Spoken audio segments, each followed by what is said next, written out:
तो हॉटेलमध्ये गेला आणि खायला सुरुवात केली. खाण्यापूर्वी त्याने डोळे बंद केले आणि प्रभूचे स्तुतिगीत गायले. खाता खाता त्यांनी बाजूला ठेवलेली बायबल उघडली आणि 4 वचने वाचले. इतक्यात काही गुंडांचा टोळका आत आला. तो शांतपणे खातोय आणि बायबल वाचतोय हे पाहून त्यांनी त्याची मनसोक्त थट्टा केली. अरे, तू तर मोठा भक्त दिसतोस. तुझ्या बायबल मधल्या देवानं तुझ्यासाठी काय केलंय, तो काय करू शकतो, तुझ्या येशूनं कधी काय केलंय, असं म्हणत त्यातल्या एकाने त्याला मारलं. त्यांनी त्याचं अन्न हिसकावून घेतलं, त्याच्यावर हसले, त्याची थट्टा केली आणि त्या माणसाची पूर्णपणे अपमानास्पद वागणूक केली. तुझ्या येशूने काय केलंय? जा, मरून जा, फक्त मरून टाक. स्वतःलाच वाचू शकला नाही आणि तू म्हणतोस तुझ्या येशू सगळ्या जगाला वाचवेल, असं म्हणत त्यांनी त्याला असहाय्य केलं आणि सगळ्यांनी मिळून त्याला काही वेळा मारलं. आपले कपडे सावरत तो तिथून निघून गेला.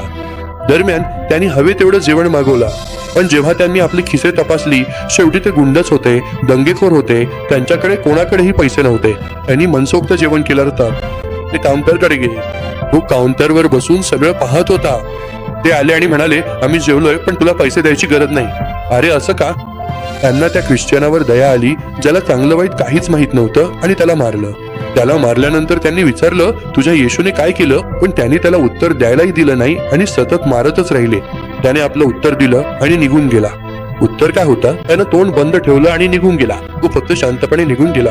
तुम्ही त्याला मारलं, अपमान केला, तरीही त्याने तुमचं पोट भरावं असं म्हटलं. तुम्ही जे काही खाल्लं त्याचे पैसे दिले, बिल भरलं आणि निघून गेला.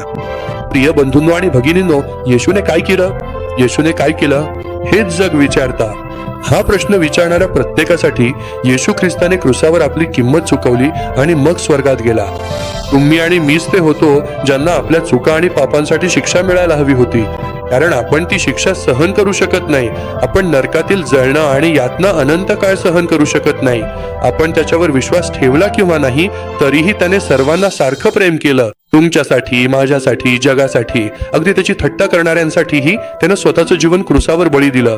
आपल्यासाठी असलेली शिक्षा स्वतःवर घेतली, किंमत चुकवली आणि मग स्वर्गात गेला.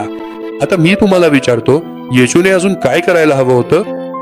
मला सांगा, या जगात यापेक्षा मोठं प्रेमाचं उदाहरण तुम्हाला अजून कुठे मिळेल? जर तुम्हाला हा रील आवडला असेल तर कृपया लाईक करा आणि शक्य तितक्या लोकांपर्यंत शेअर करा.